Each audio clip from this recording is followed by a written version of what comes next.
Le groupe Actual, la référence des agences d'emploi et d'intérim, vous présente Managers Actuels.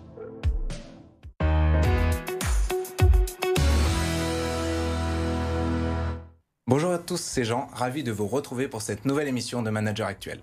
Alors aujourd'hui, nous allons parler de management en situation de crise. Nous avons tous vécu et traversé la plus grande crise sanitaire du siècle et nous avons dû aider les hommes et les femmes de nos entreprises à traverser cette crise. Et pour ce faire, pour parler de ça, j'ai le plaisir de vous présenter Monsieur Franck Petit-Demange, le directeur régional du groupe Actual. Bonjour.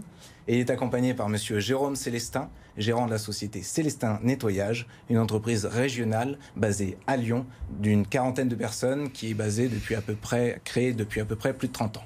Alors Franck Petit-Demange, vous êtes le directeur régional du groupe Actual. Comment est-ce que vous avez traversé cette crise du Covid ? Alors dans un contexte comme celui-ci, je crois que la première chose à faire en tant que manager ou en tant que dirigeant d'entreprise, c'est de garder son sang-froid. Je pense que c'est capital pour que les personnes avec qui on travaille, ses collaborateurs ou ses employés, puissent se rendre compte qu'ils pourront compter sur leur dirigeant ou sur leur manager. Alors Jérôme Célestin, vous êtes gérant de la société Célestin Nettoyage. Comment est-ce que vous avez traversé cette crise aussi ? Bien, au début, je dois avouer que j'étais pas serein en apprenant l'annonce de la fermeture des commerces le samedi soir. Et puis après, du coup, je suis allé faire les fonds de placard de l'entreprise pour trouver un maximum de masques, de gants, tout ce que j'avais à disposition pour les équipes pour le lundi. Et le lundi, je leur ai fait un petit discours un petit peu fédérateur pour les rassurer, rappeler les gestes barrières et toutes les mesures un petit peu protectrices qu'ils devaient adopter de façon automatique. Alors Franck Petit-Demange, quelles sont les qualités dont doit faire preuve un manager pour aider les équipes à traverser des crises comme celle-ci ? Alors, je vais rebondir sur ce que vous venez de dire, parce que c'est vraiment très important. Il faut être fédérateur. Dans une crise comme celle-ci, il va falloir prendre soin de ses collaborateurs et faire en sorte que l'union et le lien entre les collaborateurs restent. Et pour ce faire, je pense qu'il y a plusieurs choses qu'on doit mettre en place. Mais il faut fixer un objectif, fixer un cap. Il faut garder le contact, garder le lien social qui est juste capital dans ces conditions de travail, puisque chacun va être éloigné, va rester chez lui avec le télétravail. Et il faut absolument garder ce lien. Donc il y a des tas de méthodes aujourd'hui pour le faire et qui sont capitales dans les situations de crise. Alors Jérôme Célestin, pour le coup, vous n'avez pas pu faire de télétravail. Donc pour vous, au niveau opérationnel, quelles étaient les qualités d'un manager pour garder justement les équipes soudées ? Moi, je pense que déjà, il a fallu être rassurant. J'étais là tous les matins avec eux. J'ai pas changé spécialement mes habitudes, à part bien sûr le port des masques et des gants. Sinon, ils ont vu que j'étais là tous les jours sur le terrain avec eux, comme d'habitude, à organiser. Et voilà, quoi. Et je pense que un manager doit aussi pouvoir repérer les points forts et les points faibles et donner des objectifs atteignables et réalisables. C'est ce qu'on a essayé de faire pendant la crise. D'accord. Alors Franck Petit-Demange, comment garder la motivation de ses salariés dans des situations comme celle-ci ?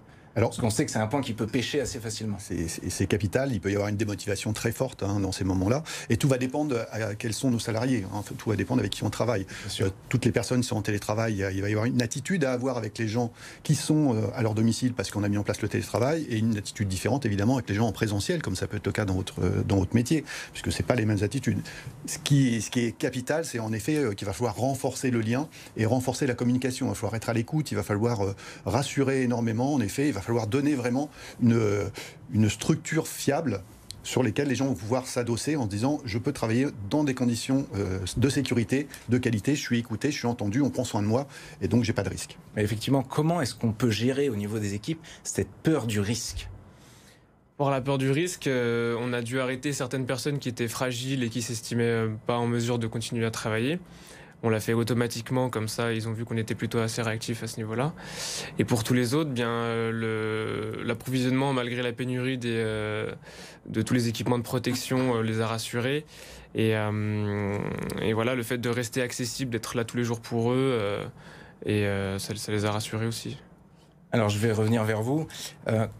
Quel travail on doit faire avec les salariés durant cette période, justement pour que tout le monde continue à avancer dans le même sens et qu'on ne se retrouve pas avec soit des gens qui restent sur le côté, soit des gens en plus grande difficulté que d'autres. Alors c'est un travail au quotidien, que ça soit, mais je dirais que ce soit en période de crise ou même en dehors des périodes de crise. Je pense que ça emmène les gens aussi à devenir responsables. C'est un des grands sujets, je pense, le plus intéressant qui a été mis en place, et ce qui s'est passé dans cette crise, c'est que chaque personne devient responsable de lui pour se protéger et protéger les autres.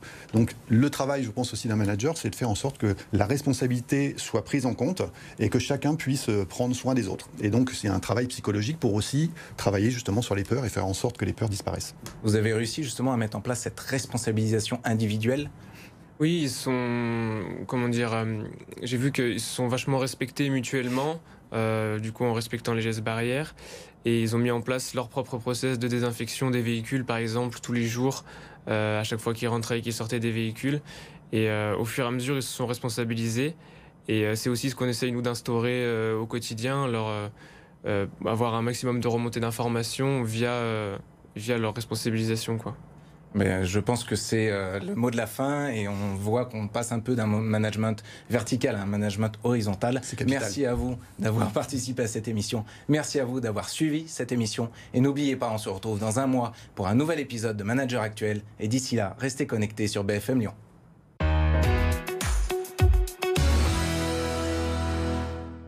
C'était Managers Actuels avec le groupe Actual. Présent en France et à l'étranger. Construisons ensemble votre travail.